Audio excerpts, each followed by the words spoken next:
भक्ति की कोई उम्र नहीं होती है। उस उम्र में दीक्षा हो गई तो इसका मतलब गुरु की भी एक बहुत बड़ी कृपा रही। हम भगवान से प्यार तो बहुत करते हैं। कोई इच्छा पूरी करता है तो राधे राधे, नहीं तो फिर दूसरा भगवान ट्राई करो। नमस्कार, आप देख रहे हैं आज तक। आपके साथ मैं हूँ प्रांजलि सेठी। बात करें भक्ति की, पॉजिटिविटी की या धर्म की, एक नाम जो हमारे जहन में ज़रूर आता है वो है देवी चित्रलेखा जी का।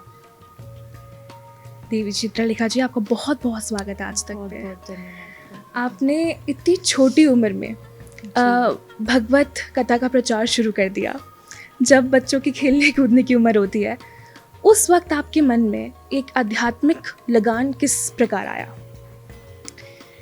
देखिए, पहली बात तो मुझे लगता है कि भक्ति की कोई उम्र नहीं होती है, जी। क्योंकि जैसे हमारे लिए खाना ज़रूरी है, जीना ज़रूरी है, सांस लेना ज़रूरी है, वैसे ही भक्ति भी ज़रूरी है। और जो इसको जितना अपने जीवन के अर्ली स्टेज पर समझ जाए उतना बेहतर है। लेकिन ये अपने किसी कोशिश से संभव नहीं होता, भगवान की कृपा से होता है। तो आई थिंक वो कृपा भगवान ने मुझ पर करी कि एक बहुत कम आयु पर मुझे समझ आ गया कि भक्ति भी जीवन में ज़रूरी है। धर्म क्यों ज़रूरी है, जीवन का उद्देश्य क्या है, जीवन का लक्ष्य क्या है।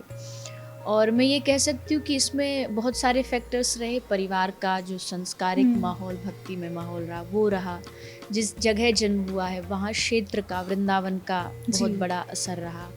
और गुरु का बहुत बड़ा सानिध्य रहा, क्योंकि I got initiation when I was only 4 years old. Yes. तो 4 साल के बच्चे को तो ये भी नहीं पता होता कि उसे गुरु क्या होता है, दीक्षा क्या होती है। लेकिन उस उम्र में दीक्षा हो गई तो इसका मतलब गुरु की भी एक बहुत बड़ी कृपा रही। तो ये सारे फैक्टर्स मिले एंड तब से ही ये भगवत यात्रा आरंभ हुई। जैसे आपने बोला घर में बड़ा सांसारिक माहौल रहता है, हम भी ठाकुर जी की सेवा करते हैं। मेरे घर पे ठाकुर जी की सेवा होती है जी। जैसे बट मन में एक बार प्रश्न आता है कि हम भगवान से प्यार तो बहुत करते हैं, पर इस टाइम पे ना मेरे को लगता है कि भक्ति एक ट्रांजैक्शन बन के रह गई है। अगर मैं भगवान से कुछ मांगूंगी, अगर उन्होंने पूरा कर दिया तो वो अच्छे, और अगर नहीं करा तो वो बुरे हो गए। तो भक्ति कितनी आपको लगता है कि इस बार ट्रांजैक्शन बनती जा रही है? नहीं, ये तो भक्ति है ही नहीं, ये तो डिमांड्स हैं कि आपका कोई इच्छा पूरी करता है तो राधे राधे, नहीं तो फिर दूसरा भगवान ट्राई करो। तो भक्ति का मतलब तो समर्पण होता है। इट डजंट मैटर कि वो आपकी जीवन को इवन टफ भी कर दें, आपकी प्रॉब्लम्स को और ज़्यादा हार्ड कर दें, और भगवान करते हैं। क्योंकि जैसे जैसे आप भक्ति की ओर बढ़ते जाते हैं, आपकी परीक्षाएं और टफ होती जाती हैं, लेकिन वो साथ भी देते हैं, ये भी पक्का है।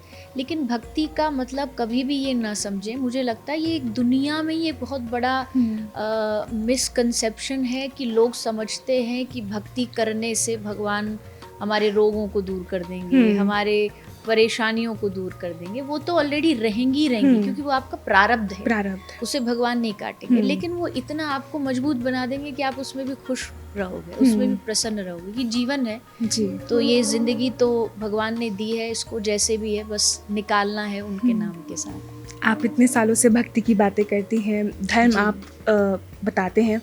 आपको क्या लगता है सबसे बड़ी मिसअंडरस्टैंडिंग जो है भगवान को लेकर, वो क्या है?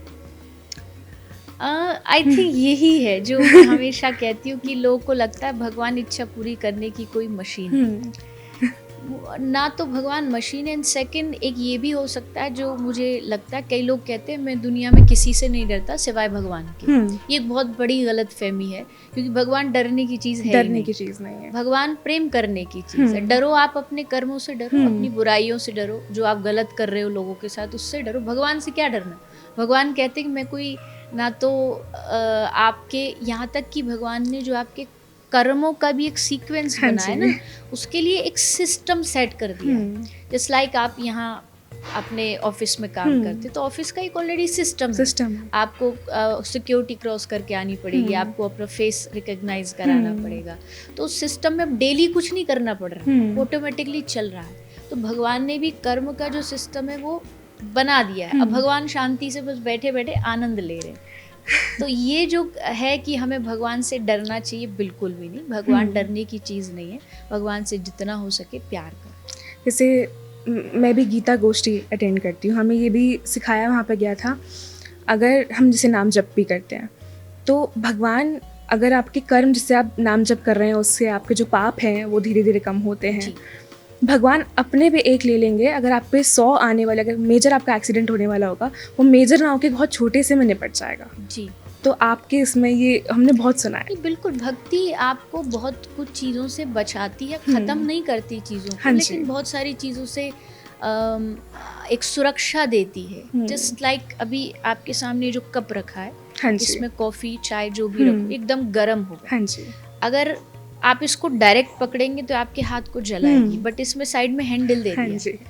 अब हैंडल होने के बाद चाय उतनी ही गर्म है जितनी पहले थी, बट इसमें अब हैंडल आ गया तो आपके पास एक सिक्योरिटी है। तो वैसे ही भक्ति ये हैंडल का काम करती है। मतलब लाइफ जैसी आपकी है मोस्ट ऑफ द टाइम वैसी ही रहेगी, चाहे वो अच्छी या बुरी, लेकिन हैंडल सपोर्ट सिस्टम भक्ति आपको ऐसा दे देती है कि अब ये गर्म आपको इफेक्ट नहीं करेगा। तो भक्ति ऐसी ही लोगों को समझनी चाहिए कि ये हमें बचाएगी चीज़ों से, हमारी रक्षा करेगी, और भगवान भी हमारी उस चीज़ से रक्षा करेंगे।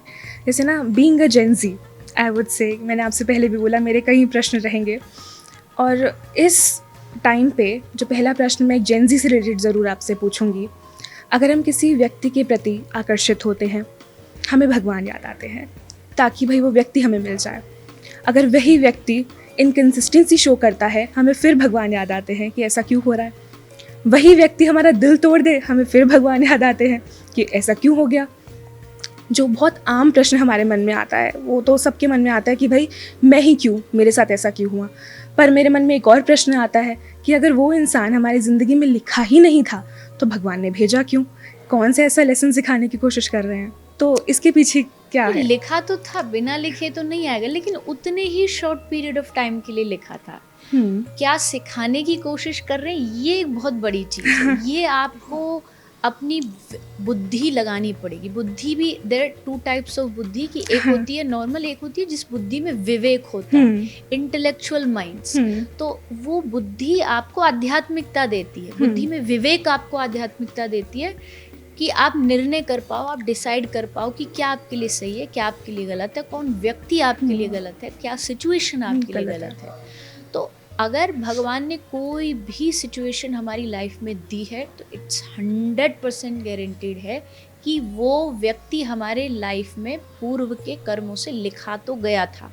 अच्छा। चाहे वो एक ही दिन के लिए लिखा गया था, बट अब उससे आपको जो लेसन है, भगवान ने अगर कुछ ऐसा किया, खैर भगवान भी नहीं करते, मैं तो ये भी कर्मों का फल। हाँ, ये बहुत बड़ी डिबेट है, बहुत बड़ा सिद्धांत है कि हम हमेशा मेरे साथ ही ऐसा क्यों होता है। उहे ऊपर वाले हमेशा ऊपर उंगली उठाते, जबकि हमें हमेशा उठानी चाहिए कि मैंने ऐसा क्या किया कि मेरे साथ ही ऐसा हुआ, क्योंकि वो मेरे कुछ ना कुछ कार्मिक अकाउंट का ही रिजल्ट है जो आज मुझे मिल रहा है। बट इतना ज़रूर है कि थोड़ा भगवान के निर्णयों पर भरोसा रखें।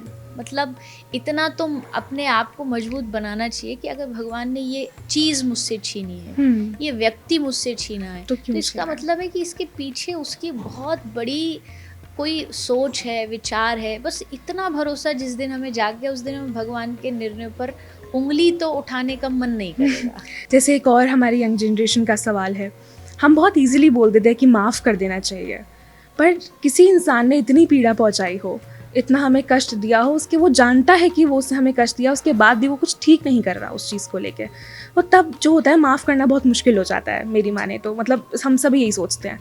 आपके लिए फॉरगिवनेस क्या है, कैसे उस चीज़ को देखा जाए? आई थिंक उसके लिए सबसे बड़ी शर्मिंदगी होगी भी यही कि उसने आपके साथ इतना गलत किया और फिर भी आपने कहा कि भगवान इसे क्षमा कर दो, इसे माफ। आध्यात्मिक मार्ग तो यही कहता है। अगर हम संसारिक दृष्टि से सोचेंगे तो शायद हमें कंपटीशन होगा कि इसने किया, ले हम डबल करेंगे, इसने मारा हम 10 मारेंगे। यही होता है। एक नॉर्मल लाइफ में ये सबकी विचारधारा है। लेकिन जब आध्यात्मिकता आपके भीतर उतर जाती है, तब भगवान यही कहते हैं कि आपको इस दुनिया में सबसे टफेस्ट और सबसे सुंदर कोई चीज़ है तो वो क्षमा है, किसी को माफ़ कर देना है।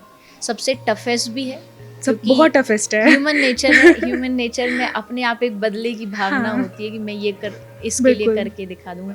लेकिन जो ये करना सीख गया, समझ लो उसने इंसान होने का जो सर्टिफिकेट तो कोई नहीं है, बट एक अपने आप में ही उसने एक सर्टिफिकेट पा लिया, क्योंकि उसने माफ़ करना सीख लिया। और वो माफ़ी उससे ज़्यादा आपको सुकून देगी, ऐसा मुझे जी। लगता है। क्योंकि आप जब किसी से नफरत करते हैं या किसी के लिए आपके उसने गलत किया, तो आपके भीतर ऑटोमेटिकली उसके लिए बुरा आया। बुरा आएगा। अब वो जले ना जले, पर आप जलेंगे अंदर से। रात को आप उसके बारे में सोचेंगे कि इसने गलत किया, ये मेरे साथ ऐसा कर रहा है। वो चैन की नींद सो रहा होगा, ऐसे पर ही होता है। आप जल रहे होते हैं। तो आप बिल्कुल। अपने आप क्षमा उसे नहीं कर रहे, बेसिकली आप अपने ही आप को माफ कर रहे हैं कि तू इससे दूर रहे, और तेरा जो जीवन है इसके बुरे कामों के लिए या इस जेलसी के लिए नहीं हुआ है। तो वो उससे ज़्यादा आपके लिए फ़ायदेमंद है, ऐसा मेरा मानना है। ठीक है। जैसे जो वही अगेन दिस जनरेशन, ये जो जेन ज़ी हैं, कभी भी दिल टूट जाता है तो सबसे पहले ये सेल्फ हार्म पे आते हैं, एंग्जाइटी होती है, डिप्रेशन होता है। तो ये इसमें अध्यात्म के उस पे देखा जाए, हील करने के क्या उसमें मार्ग होगा? आई थिंक मैं तो ये कहूँगी, देखिए जीवन है, जीवन में ऐसे बहुत सारे टाइम आते हैं जहाँ जीने से ज़्यादा मरने का मौका आता है, और फिर भी आपको जीना पड़ता है। यही लाइफ है जी।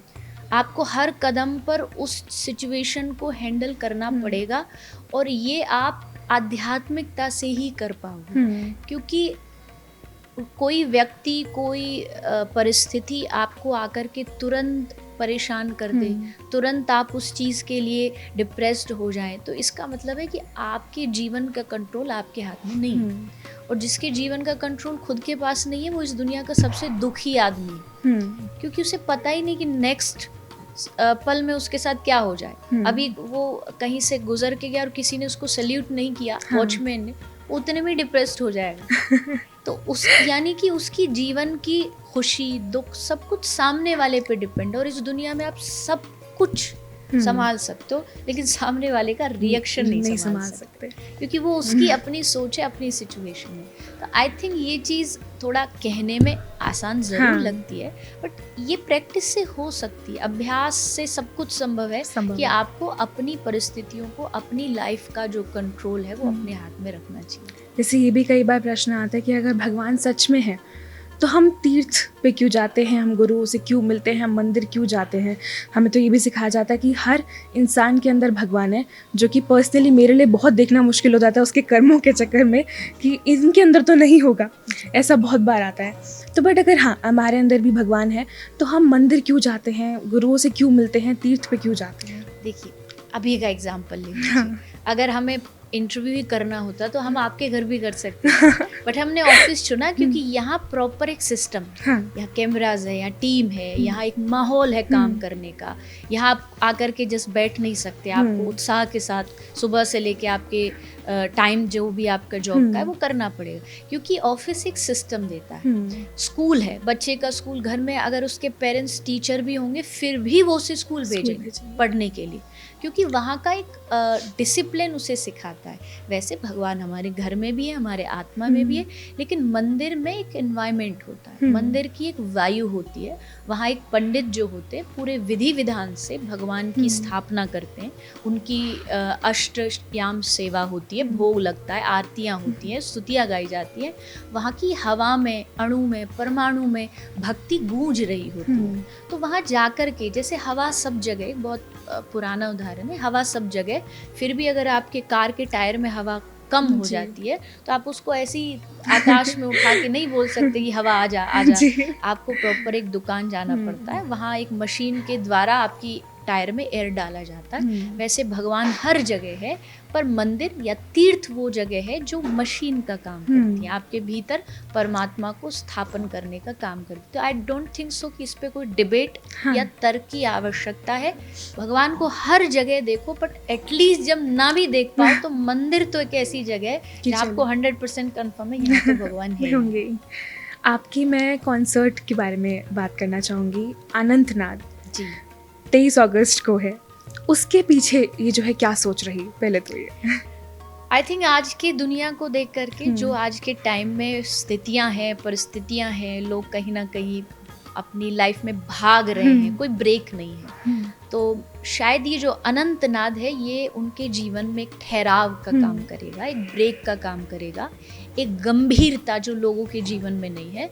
क्योंकि मुझे लगता है भगवान तक पहुंचने के 2 रास्ते सबसे ईजीएस्ट है, वन इज़ म्यूज़िक, संगीत, एंड सेकेंड इज़ भक्ति। तो हमने सोचा कि इन दोनों को एक ही स्टेज पे क्यों ना ला दिया जाए, जहाँ आज के समय का संगीत भी हो और भक्ति भी हो। तो उसी भाव को मन में रखते हुए, क्योंकि आज तक कथाओं के माध्यम से मैंने लोगों को भगवान से जोड़ा, अब संगीत के माध्यम से मैं चाहती हूँ कि लोग, युवा, जो बच्चे हैं, वो सब वर्ग के लोग इस अनंतनाद के माध्यम से भगवान से जुड़ें और अपनी लाइफ के स्ट्रेस से थोड़ा दूर हो जाए। क्योंकि जब वो वहाँ बैठेंगे 2-2.5 घंटे, तो मुझे लगता है कि वहाँ का ऑरा और जिस तरीके से हमने उसको बनाने की कोशिश करी है, मंत्रों के साथ, भजनों के साथ, पदों के साथ, मीराबाई के भावों के साथ, वो बड़ा ही अद्भुत है। वहाँ जो आएगा कुछ समय के लिए, वो अपने सारी ज़िंदगी की परेशानियों को भूल करके वहाँ बैठेगा। तो ये विचार करके हमने अनंतनाद, इसका टैगलाइन भी है म्यूज़िक फॉर द सोल, स्वर से ईश्वर की ओर जो ले जाने का काम करता है। तो 23 अगस्त को फर्स्ट इसका ग्रैंड प्रीमियर दिल्ली में यशोभूमि में हमने रखा है। आई होप सब लोग वहाँ आएंगे और उसका आनंद लेंगे और उससे कुछ ना कुछ अच्छा अपने जीवन में पाते जाएंगे। एक मन में प्रश्न हुआ कि जैसे हम और भी म्यूज़िकल कॉन्सर्ट्स देखते हैं, वो तो बहुत अलग होते हैं, जो स्पिरिचुअल म्यूज़िकल कॉन्सर्ट्स देखते हैं, तो ये वाला जो आपका अनंतनाद है वो किस प्रकार जो है वो डिफरेंट होने वाला है? ये डिफरेंट इसलिए है क्योंकि हमने इसमें एक ऐसा मिक्सअप बनाया है, इसमें लाइट म्यूजिक भी है, इसमें शास्त्रीय संगीत भी है, इसमें थोड़ा लोगों को भाव में, आनंद में, संकीर्तन में नाचना है, रोना है, खो जाना है, वो भाव भी है। हम एक ही जगह पर यहाँ वृंदावन भी लेकर के आएंगे, हम जगन्नाथपुरी का भी दर्शन कराएंगे, हम द्वारिकाधीश का भी दर्शन कराएंगे, और एक ऐसा भाव है जो पूरे भारत को जोड़ने का काम करेगा एक छत के नीचे, अपने शब्दों से और अपने भावों से। तो ये भाव रख करके हमने इसको एक पूरा यात्रा के जैसा बनाया है कि 2 घंटे लोगों को लगे वो किसी ऑडिटोरियम में नहीं आए, बल्कि वो वृंदावन में आए हैं, वहाँ राधा कृष्ण का फील हो, वहाँ हमारे सनातन की परंपराएं हों, और साथ में बहुत ही अच्छा म्यूज़िक, संगीत हो। मेरे साथ जो एक बहुत अच्छे सितार साधक है भगीरथ भट्ट जी, बहुत सुंदर उनका वादन है, तो वो साथ में मेरे रहेंगे, बाकी सब लोग और भी म्यूजिशियन रहेंगे। तो बहुत मेहनत, बहुत मन लगा करके हमने इसको बनाया। क्या बात है। मैं अपने दर्शकों से ज़रूर बोलूँगी भाई, जिनको स्ट्रेस फ्री लाइफ चाहिए, प्लीज़ कॉन्सर्ट में जाइए, जो कि 23 अगस्त को है।